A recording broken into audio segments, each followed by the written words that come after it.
येथे माजी आमदार मनोहर शेठ भोईर यांच्या जनसंपर्क कार्यालय मध्ये जुलै 16 रोजी सायंकाळी 4 वाजता शिवसेनेचे युवासेना प्रमुख आदित्य ठाकरे यांचे शिवसंवाद दौरा उरणमध्ये येणार असल्याने कार्यकर्त्यांची बैठक माजी आमदार मनोहर शेठ भोईर यांनी घेतली, यावेळी सांगितले.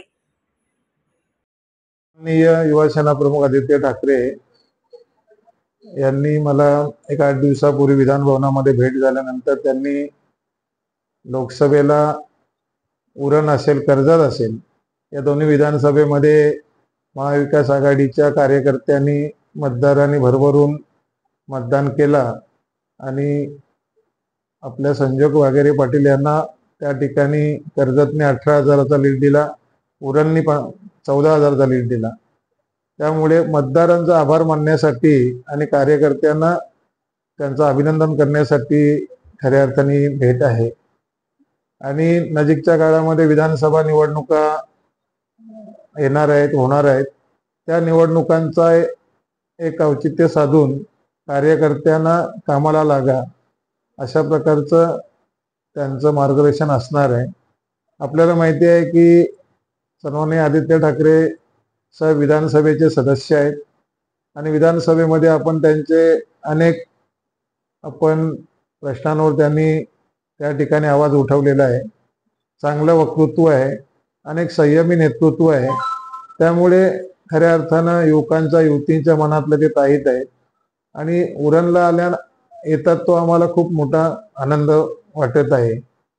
आदित्य ठाकरे यांना समाज चांगल्या प्रकारे मानतोय आणि ज्येष्ठांचा आदर करणारं आमचं नेतृत्व आहे. त्या दृष्टीनं आम्हाला आमच्या उरण विधानसभेला त्यांची भेट म्हणजे खऱ्या अर्थानं आमचा एक आनंदोत्सव आहे असं आम्ही समजतो.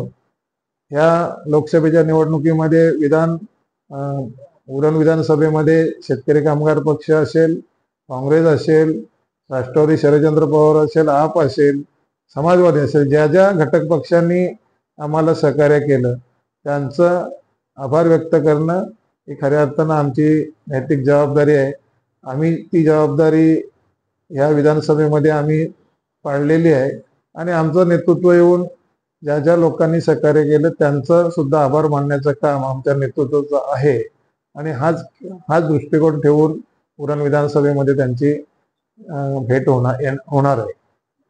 खऱ्या अर्थानं आपल्याला माहीत आहे की गेल्या 2 वर्षामध्ये जे उद्धव साहेब मुख्यमंत्री असताना त्यांनी जे काय काम केलं, कोरोनाचं खूप महासंकट जगावर आला होता, देशावर होता, आपल्या राज्यावर होता. त्यावेळेस एक समाजाचा कुटुंब प्रमुख या नात्याने त्यांनी आपल्या प्रत्येक नागरिकाला त्या ठिकाणी धीर देण्याचा प्रयत्न केला. पण आत्ताच्या 2 वर्षामध्ये आपल्याला माहीत आहे की दडपशाहीचं राजकारण चालू आहे आणि या दडपशाहीमध्ये प्रत्येक मंत्री असतील, आमदार असतील सरकारी पक्षाचे, ते कुठल्याही प्रकारचं काम करत नाही आणि समाजाला वेठी धरण्याचं काम आज या ठिकाणी चाललेलं आहे. त्यामुळे तोही दृष्टिकोन समोर ठेवून त्यांच्या मनातले विचार काय ते आपल्याला ऐकायला मिळतील. आणि हे खऱ्या अर्थानं शिवसेना संघटना ही कोणाची आहे? ही वंदनीय बाळासाहेब ठाकरेंनी शिवसेनेला जन्म दिला, त्याच्यानंतर शिवसेनेचा पक्ष प्रमुख पक्षाध्यक्ष म्हणून त्या ठिकाणी उद्धवजी राहिले.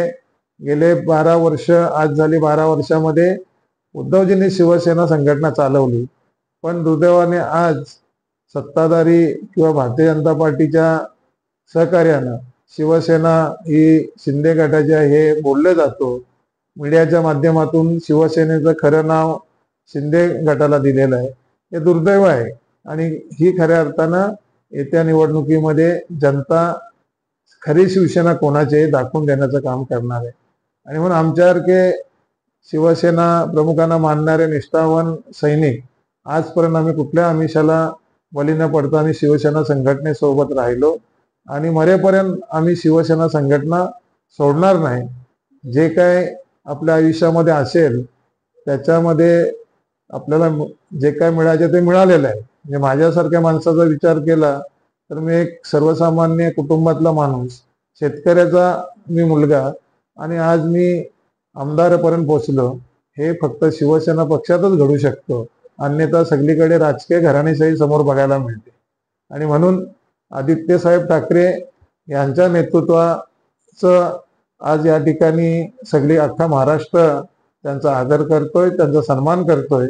उरणची जनता सुद्धा या ठिकाणी पक्षविरहित, जरी शिवसेना युवासेनेचा हा मेळावा असला तरी इतर पक्षाचे लोक सुद्धा येऊन आदित्य ठाकरे यांचं मार्गदर्शन ऐकतील. आणि उरण विधानसभेतल्या सर्व जनतेचा मी या ठिकाणी जनतेला आवाहन करतो, ज्यांना शक्य होईल त्यांनी नक्की जावं आणि आदित्य साहेबांचे विचार आपण ऐकून पुढची रणनीती जी काय असेल ते आपण या ठिकाणी मनामध्ये निर्धार ठेवून आपण ठरवावी. आदित्य साहेबांचं जे काय विचार असतील, उद्धवजींचा विचार असतील, ते विचार नक्कीच महाविकास आघाडीच्या माध्यमातून आपण पुढची रणनीती आपण ठेवावी असे आम्हा कार्यकर्त्यांना त्यांचं मार्गदर्शन होत असतो. पण जनतेच्या दरबारामध्ये ज्या वेळेस ते येतात त्यावेळेस मीडियाच्या माध्यमातून त्यांची रणनीती काय हे आपल्या माध्यमातून जनतेला कळवण्याचं काम आपण नक्कीच कराल असं मी अपेक्षा व्यक्त करतो आणि थांबतो. धन्यवाद.